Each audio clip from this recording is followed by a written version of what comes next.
Welcome back to 2KOA Podcast.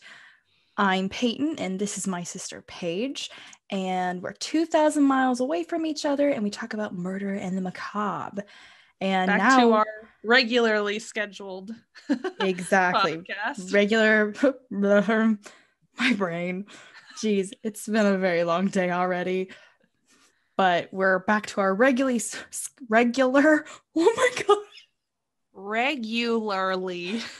Regular scheduled programming. Why can I not say regular? Jeez. Okay. My bad. So, since last week we were actually together and we talked together, and it was really nobody's week. So this week is supposed to be Paige's week. I already know what she's doing. Yeah, let's just get right into it. No business. Let's just get into it. Getting into it. I stole this one. You did, and I'm said she wanted to do it, and I just was like, nope, I'm researching it already. So here we go. My cat's gonna be heard really well in this one, by the way. Yeah. He misses me, from the bathroom. So for mine, it just, it seems like I just loved unsolved cases because here I am again with another one. Mm-hmm. Sorry. But this time I'm taking you back again, kind of to the early 1900s. The person who I'm covering is the Axeman of New Orleans. So the Axeman spree took place between May of 1918 to October of 1919. Although some do speculate that, and this was, people speculated today and even back when it was happening, that some of the murders or crimes or attacks that happened in 1911 that weren't solved may have been attributed to this Axeman. So while there were a few people that were arrested and a couple were even found guilty for these attacks, they were either released or their sentences were overturned. So it remains unsolved. Mm-hmm. So let's get right into it. So on May 23rd of 1918, Joseph and Catherine Maggio were attacked at night in their own beds while they were sleeping. They were Italian and owned a grocery store / bar room where they had an apartment over their store. Andrew Maggio, who is Joseph's brother, he lived in the adjoining apartment to the couple. He and his other brother, Jake, were the ones who discovered the bodies. It was about 2 hours after the attacks is when they found them. So he said that he had heard a strange groaning in the apartment next door. There was forced entry into the apartment, and while some of the things in there was kind of strewn about, nothing was actually stolen. So the police had ruled out robbery as a motive. The couple's throats were cut with a straight razor, and it was so deep that their heads were almost severed from their body. And they were also bashed in with an axe. So the killer also left his bloody clothes in the house and had changed into clean clothes before he left. So this was actually the first and only time that he did that. Hold on, let me close the other bathroom door. Okay. I'm keeping this in, by the way. Hey, no. Come on, get out. Okay, maybe we won't hear it as well now. Poor guy. So the axe had actually belonged to Joseph Maggio, and the straight razor belonged to his brother, Andrew. So Andrew had owned a barber shop, and that's where the straight razor was actually from. I'm so sorry. He is ridiculous. It's okay. So one of his employees, there's a paw under the door. I'm just going to let him in.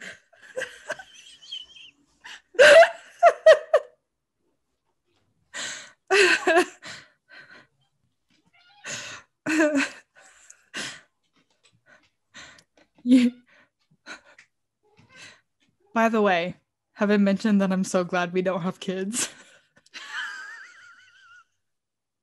This shit's bad enough.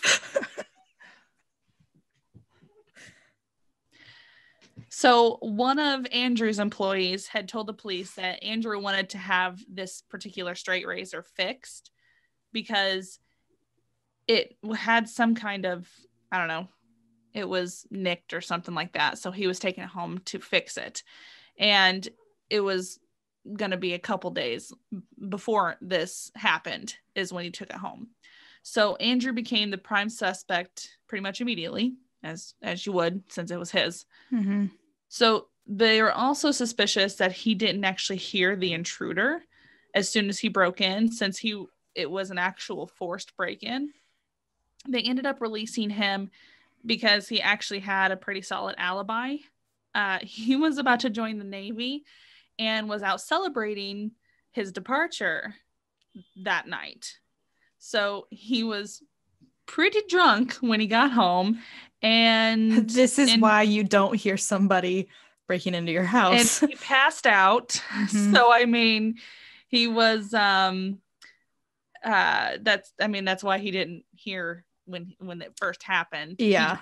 He was, happened to wake up at some point and heard the groaning, which is why he got up and looked. Right.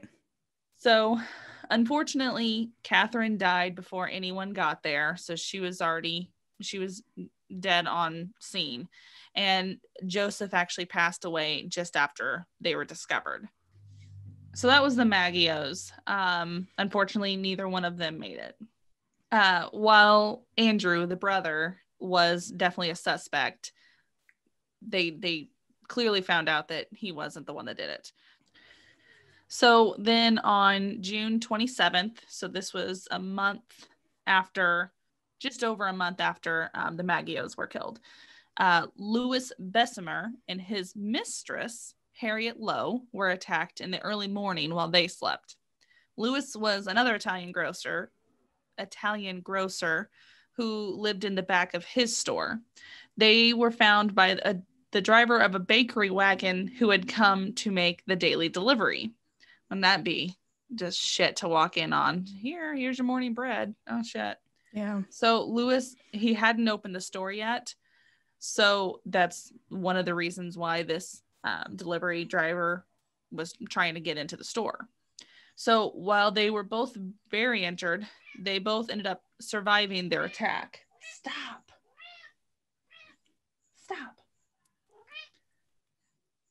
So Louis was hit above his right temple, and that fractured his skull. Harriet was struck over her left ear, and she was unconscious. I put here. Ear is actually where she was hit. So just like on the last scene, though, the axe that was used actually belonged to Louis himself, and it was found in his bathroom this time. So again, nothing was stolen from the house at all. Harriet had mentioned that she thought their attacker was a dark-skinned man, and police arrested 41-year-old Louis Obicon. I don't know how to pronounce his last name, but he was a black man who was employed by Louis. But since there was no real evidence against him, they ended up dismissing Harriet's claim because she was actually in no state to give any real statements. Yeah, when you've been hit in the face with an axe. Yeah. She had a major head injury, so she was just kind of like, eh. So they released him and dropped the charges against him. Thank goodness. Yeah. But what was funny was the headlines was kind of took the attention off the attack itself and was like, Harriet was a mistress. That wasn't his wife, Right. So priorities, people. Right. Huge scandal is what took place, basically.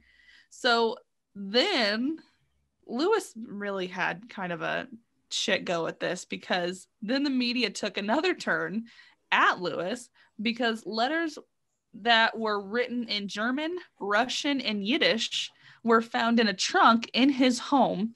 So police started investigating him, thinking he was a German spy. Poor guy. So he was arrested, but he was released 2 days later, and the two lead investigators were demoted due to unacceptable police work.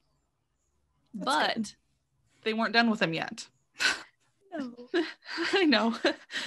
Harriet's face was partially paralyzed from her attack, and she had surgery to try to fix it on August 5th. So the surgery failed spectacularly because she actually died 2 days later. So I don't know what they did, but they didn't fix her face. Well, it's 1918, so yeah, exactly. Who knows? So before she died, though, she was able to tell investigators that she did, in fact, think that Lewis was a German spy, and said that she thought it was him that attacked her. So that poor man was charged with murder and served 9 months in prison before being acquitted after a 10-minute jury deliberation. Jeez. So he went through hell after being attacked himself. I know. So the moral of this story is don't get a mistress, because they'll tell everyone you're a spy. So just leave them alone. She'll accuse everyone of being a spy. Right. So technically, no, actually, you know what? I think the moral of that story is don't get a head injury and lock your doors. Yeah, definitely lock your doors. But that one, he hadn't started doing his typical signature way to get into the house yet. No. So what's weird is the same day that Harriet had surgery, which was August 5th, the third attack happened in that evening. Mm-hmm. So 28-year-old Anna Schneider, who was 8 months pregnant, was attacked while she slept.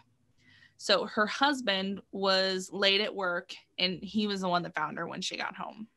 She was attacked repeatedly on the head with a lamp from the bedside table. Her scalp had actually been cut open, and her face was completely covered with blood. She didn't remember anything from the attack, but she ended up giving birth to a healthy baby only 2 days later, and they both survived. So this was something, I don't want to say something good that came out of it, but I mean, the baby was healthy and she survived. They both survived, so thank goodness. Yes. So does it mention what she and her husband did as far as work goes? I couldn't find that. Okay, because I know the thing with the Axeman in New Orleans is that there was like a pattern of Italian grocers in almost everyone that he attacked. Yeah, and there was definitely some more after her. So this was kind of strange-ish. I don't know if he was just maybe they were a family or involved with something of that nature. I'm not sure. Maybe. I'm not sure. But so again, nothing but a few dollars was stolen from the home. So the police started to publicly state that it was related to the previous 2 attacks. Yeah. So an ex-convict was actually arrested for this, but he ended up being released because there was like no evidence that he was connected to it. So only 5 days after the attack on Anna, Joseph Romano, another Italian grocer, he was attacked with his own axe. So his 2 nieces actually lived with him, and they had heard a commotion coming from his bedroom. So when they went to see what was going on, they found that he had 2 open cuts on his head and was very actively bleeding. So the girls were able to see a man fleeing and described him as a dark-skinned, heavy-set man who wore a dark suit and slouched hat. I don't know what slouched hat refers to, but that's their description that they gave. Hold on. Yeah, I didn't actually look it up. Was that now like I sound like you? Shut up. Was it like a slouched as in like the direction on his head, or is that like an actual? No. Hold on. It could be like a. Oh, yeah. Okay, now I know. A slouch hat is kind of it's a wide brimmed cloth hat. So it's kind of like what you would see like in old cavalry, like military uniforms. Oh. Yeah. Okay. Oh, interesting. Yeah, so he had that kind of hat on. So he wanted to be Indiana Jones. Yeah. I mean, who doesn't though? Let's be real. I get it. So anyway, Romano was able to walk to the ambulance, but 2 days later he succumbed to his wounds and he passed. So the home had been ransacked, but nothing was taken, and they had found the bloody axe in his backyard. So the police also found that there was a panel missing from the bottom of the back door and said it had been chiseled out, and that's how he'd got into the house. So that was kind of the beginning of his signature, I guess you could say. Yeah, really coming into his own. Right. So by this time, New Orleans was in a complete state of panic. The residents of the city, they were living in constant fear of being attacked, especially since these two came so close together. They were only 5 days apart.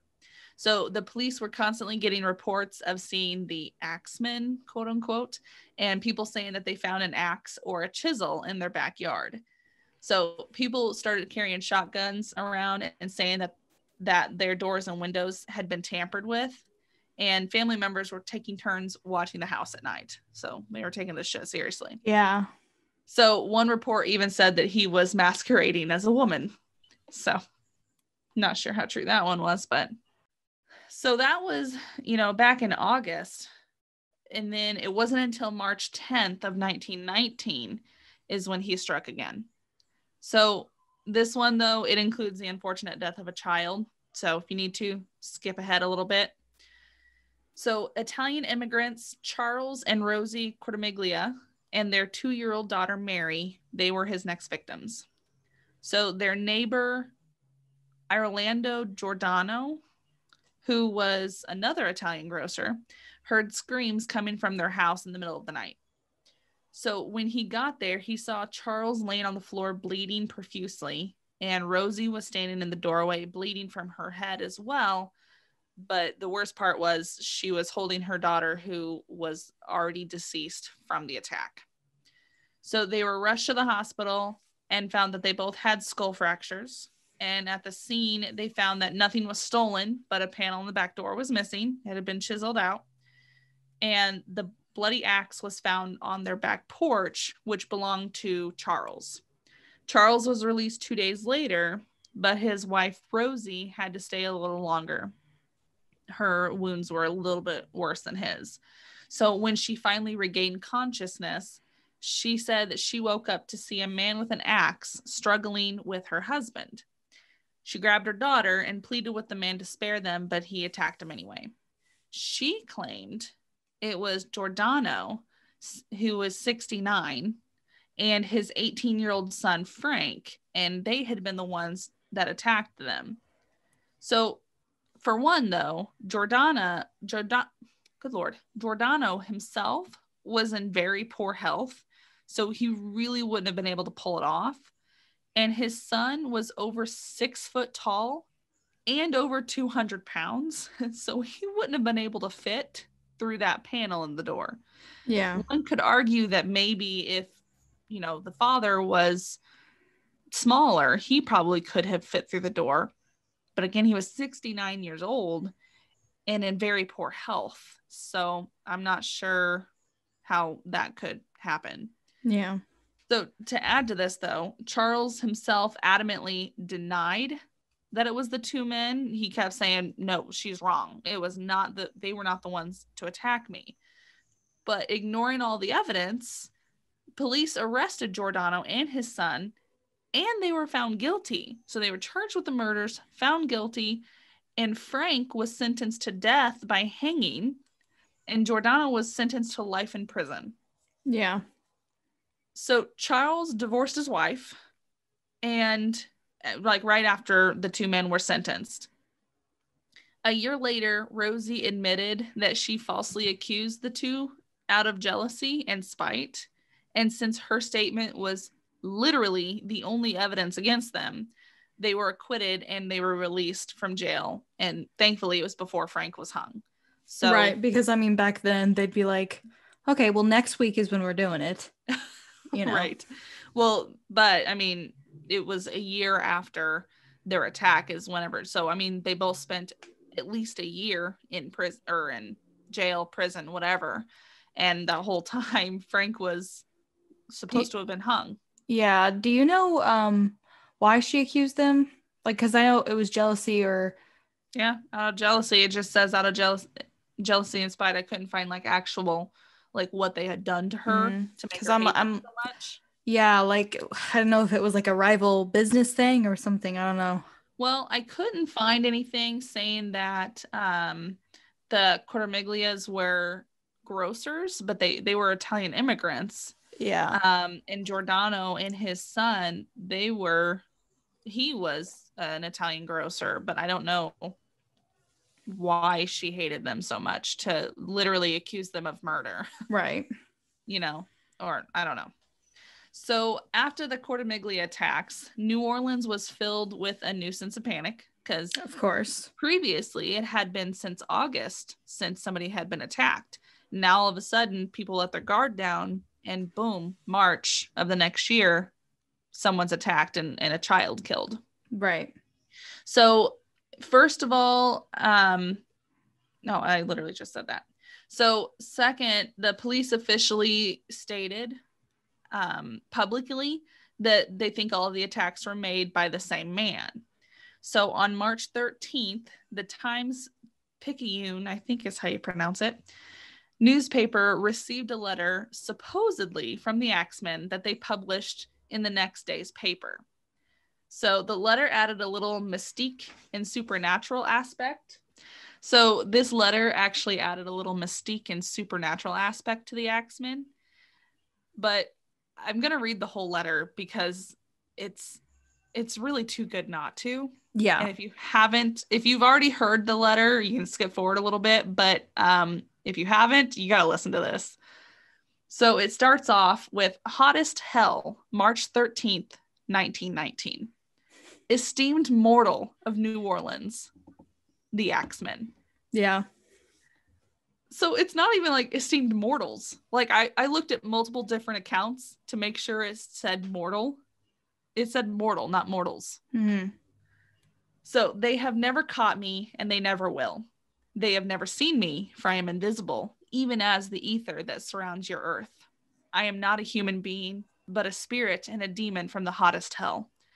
I am what you Orleanians and your foolish police call the Axemen. When I see fit, I shall come and claim other victims. I alone know whom they shall be. I shall leave no clue except my bloody axe, besmeared with bloodstains and with blood and brains of he whom I have sent below to keep me company. So, if you wish, you may tell the police to be careful not to rile me. Of course, I'm a reasonable spirit. I take no offense at the way they have conducted their investigations in the past. In fact, they have been so utterly stupid as to not only amuse me, but His Satanic Majesty, Francis Joseph, etc. I don't know who that is. But tell them to beware. Let them not try to discover what I am, for it were better that they were never born than to incur the wrath of the Axemen. I don't think there is any need of such a warning, for I feel sure the police will always dodge me as they have in the past. They are wise and know how to keep away from all harm. Undoubtedly, you Orleanians think of me as a most horrible murderer, which I am, but I could be much worse if I wanted to. If I wished, I could pay a visit to your city every night. At will, I could slay thousands of your best citizens, and the worst, for I am in close relationship with the angel of death. Now, to be exact, at 12:15, and in parentheses, he put earthly time, on next Tuesday night, I'm going to pass over New Orleans.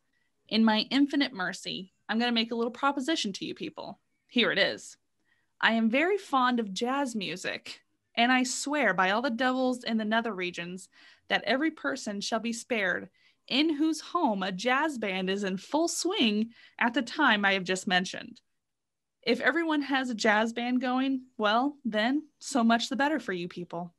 One thing is certain, and that is that some of your people who do not jazz it out on that specific Tuesday night, if there be any, will get the axe. Well, as I am cold and crave the warmth of my native Tartarus, and it is about time I leave your earthly home, I will cease my discourse, hoping that thou wilt publish this, that it may go well with thee, I have been, am, and will be the worst spirit that ever existed, either in fact or realm of fancy. The Axeman. So he's a lot. Has anyone FBI like profiled him like in modern history? Because I would love to hear that like assessment. I would love to hear that. It would be interesting. Yeah. Although I am going to talk about the letter later on. It just so happened that it was after the last attacks that this was posted and put in the newspapers. So I'm going to continue with the rest of the attacks, and then I'm going to go back to the letter and talk a little bit about that. Okay. So the Tuesday night that he was talking about was going to be March 19th. I looked it up. That night, New Orleans went fucking crazy. Of course. Professional and amateur jazz bands, they made a killing that night. Mm-hmm. So big concert halls were completely filled to capacity, standing room only. If they weren't at a music hall, they were at home with jazz music blaring. They were trying their best to not be attacked. Right. So it worked because nobody was attacked that night. Right. It like, you know, the whole thing, it just sounds so silly, but they were like, fine, let's get some musicians in here. We're trying everything. Yeah. And not to mention, this is the time during like the Spanish influenza when people had to quarantine as well. I'm going to talk about that too. Yeah. And which is so relevant right now. Uh-huh. Yeah. Yep.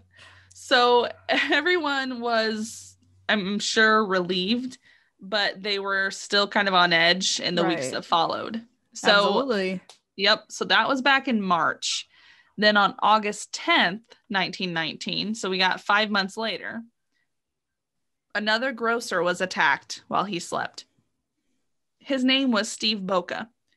Once he gained consciousness, he ran out of his house to the street to not only find that who attacked him wasn't there, but he had also had a very bad head wound and his skull was cracked open.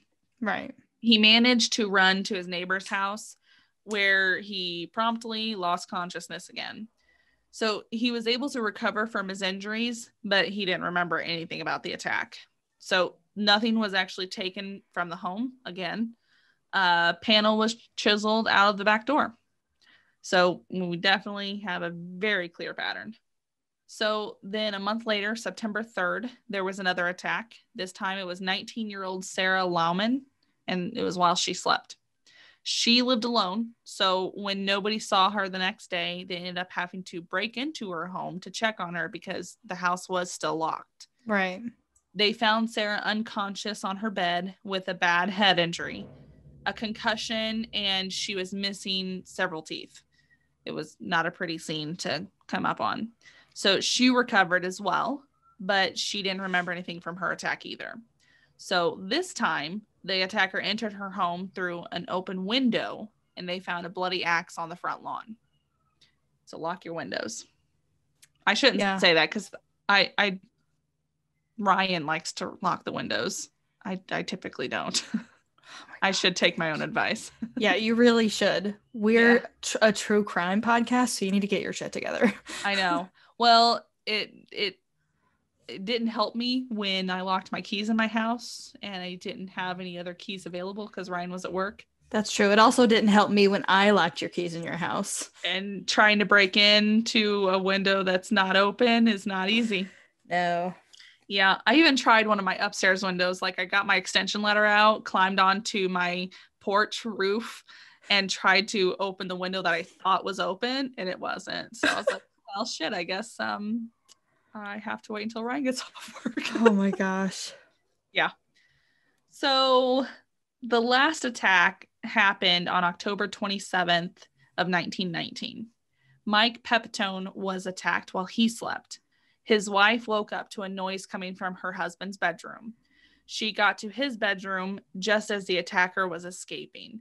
So Mike had been hit in the head with an axe and was covered in blood. There was blood spatter literally all over the bedroom. So Mike unfortunately didn't survive his wounds, and the only thing his wife was able to describe of the man was that he had an axe. She couldn't give literally any other explanation of the dude. Yeah. So Mrs. Pepitone was left alone with their 6 children. And after the Pepitone murder, the Axeman never attacked again. So in total, 12 people were attacked. And of the 12, 5 died as an immediate result of the attack, and another died due to failed reconstructive surgery. So half and half, 6 survived, 6 did not. In case somebody wasn't paying attention to how many there was, aka Peyton. Yeah. Thanks for calling me out like that, man. I appreciate it. I will. So one speculation of who the Axeman could be was a man named Joseph Momfrey, maybe? That's how you pronounced it? Yeah. So he was supposedly shot and killed in December of 1920, so the next year, in LA by the widow of Mike Pepitone, who was his last victim. So this theory was widely accepted by multiple true crime books and websites. But one person tried to find records of this man in New Orleans and in LA, but actually never really had much luck. They tried to find out if Mrs. Pepitone had ever been arrested or tried for murder, but they didn't succeed with that either. So what they were able to find was there may have been someone named Joseph Momfrey, but Momfrey kind of seemed like it was a very common last name at the time in New Orleans. So they may have had somebody named Joseph Momfrey there at the time with a criminal record, and he may have even been part of organized crime, but the records at that time, they weren't great. So, and they don't go into much detail about the dude. So, I mean, everybody's just kind of chalked it up to being an urban legend, honestly. So the other legend about the Axeman, of course, that he was actually a demon spirit, as he was portrayed in American Horror Story in Coven. That is true. I did really like, that was one of my favorite seasons. And that was fun. I thought it was pretty cool that they added him in there. But yeah, that was a fun kind of a little aspect of that season there. No, he was just an asshole with a like god complex kind of. Yeah. So he's not a demon spirit, guys. But seriously though, one can only hope that he was actually a demon spirit, because in the letter he said he was a demon spirit from hell, because you don't want to actually believe that a human being could do all of this. Could do this. Actually, now I want to know who Francis Joseph is. Hold on, give me 2 seconds. And it was spelled Francis, and it's Joseph is how it was spelled in the letter. But he says as Francis Joseph, etc. Like literally, it's like, who else is like Francis Joseph? The only Francis Joseph that I can come across is Franz Joseph I of Austria, who died in November of 1916. Oh, 1916. Yeah. So this would be years before the Axeman started. Yeah. From Emperor of Austria, King of Hungary, Croatia, and Bohemia, and monarch of other states of the Austro-Hungarian Empire. And he was also president of the German Confederation at the time. I'm not sure that's who he was talking about. I mean, you don't know. I don't know. But speaking of the letter, while it definitely added a spooky factor to the mystery behind the Axeman, historians now actually believe that the Axeman did not, in fact, actually write the letter. So they think there was one historian that actually thinks that it was John Joseph de Villa who actually wrote it. He was a musician and jazz composer. So he was the one who actually composed the mysterious Axeman's jazz, Don't Scare Me, Papa. So that was composed and written right after the letter was published. So needless to say, he made an assload of money off of the song. Of course. So, I mean, and I actually listened to it. It's kind of awesome, to be quite honest. Oh, I gotta listen. I gotta listen to it. It's very catchy. But yeah, I mean, the song, you should listen to it. It's pretty great. It is pretty great, actually. Yeah. And honestly, though, if he was actually the one to write the letter, he should also write like scary books or something, because that was. I think he has another talent that he needs to, pursue. Needed. I mean, this was needed. back in 1919. I would be surprised if he were alive, but sure he's not alive right now. Probably not, no. But either way, though, I mean, honestly, it would have been pretty good. But I think that's kind of, it sounds terrible, but I mean, I don't want to say genius of a jazz composer. He definitely took clever. advantage. He definitely took advantage of that. Of the spook factor and the fright everybody was feeling. And I mean, jazz was an up and coming thing. So he's like, let's see if we can kick it up a notch. Right. But I mean, that's just speculation, though. Nobody knows who actually wrote the letter. Yeah. So one speculation that honestly I think may be very likely was that the reason the Axeman stopped killing and was never found was actually because he succumbed to the Spanish flu. Yeah. So the Spanish flu was the last pandemic that plagued the world. And it was around from 1918 to 1920, right smack dab in the midst of the Axeman's killing spree / attacking spree. So, I mean, that really makes you think we're in the middle of our pandemic as well, and 2021 now. But that's the reason the attacks stopped so abruptly. It stopped towards the end of 1919. So honestly, it's pretty reasonable that he ended up getting sick and he died of the Spanish flu. Yeah, because a pretty decent percentage of people actually died from that. So it's nothing huge. I can definitely get on board with that. Yeah. Well, I mean, while they still don't know who it was, that's one reason that people think that he stopped killing and attacking people. Because I mean, why else? He moved, but I mean, it was either unlikely. True. I mean, but it was either that or the man that got shot in LA by a victim's widow. What was his name again? The Joseph Momfrey, yes. Because I think a lot of people give credit to that story as well, because I think he actually used an alias in Los Angeles, and that's why people weren't able to find Joseph Momfrey any kind of records regarding him in California, because I've heard that sort of thing as well. Yeah, but they were also not able to really get Mrs. Pepitone's first name, first of all, to be able to see if she actually did shoot somebody in LA. Yeah. Or even if she went to LA at all. So, I mean, that's just kind of an urban legend right now. I really do think, though, the most likely thing that happened was the dude died due to the Spanish flu, honestly. Because I don't know that he would have stopped if he hadn't. Because even though some of his attacks were pretty spread out, he still attacked probably the 6 people in 1919, and then the 6 people in 1918 and 1919. So, I don't know. But, I mean, we'll never know, because it's still unsolved. No. I love those unsolved cases. I know. Yes.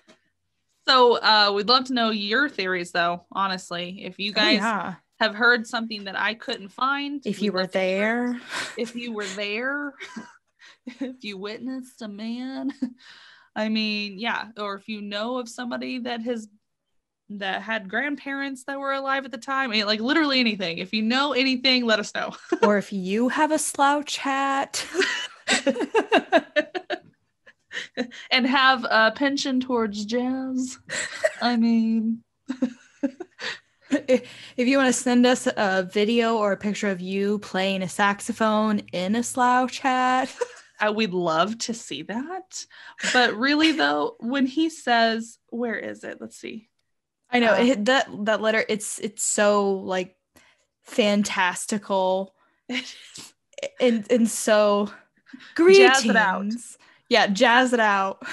Some of your people who do not jazz it out on that specific Tuesday night, be sure to jazz it out. Hashtag jazz it out. Hashtag save yourselves. Jazz it out. Get that saxophone out, man. Right. Esteemed mortal of New Orleans. Esteemed. Goodness. Yep. Alrighty. Well, that's the Axeman of New Orleans. Axeman? Who am I? So that's the Axeman of New Orleans. That's fun. I do like to dip into like really old cases like that, and especially like something as big as that was. Yeah. Craziness. I do. Yeah. Those are some of my favorite cases. I know. I've done quite a few really old ones too. I know. Now it's my turn. I have to do something more like that. Those are my favorite. Those are my absolute favorite. Yeah. So, I mean, especially like when people, because I think it was like as recent as like the 2030s when like the very last person was tried as a witch. Well, it's crazy to think that it's been that soon. Well, that, and also you got to think, it was like in the 1890s, right around the turn of the century, people were still hunting vampires on the East Coast. Yeah, because there's like the New Hampshire like vampire epidemic or whatever. Like, and it's that's embarrassingly close time to today. I know. People were still digging up corpses to stab them because they thought they might be vampires. You don't know. and then like it took like, I think it was like a German scientist to be like, no, it's called tuberculosis. They're not gonna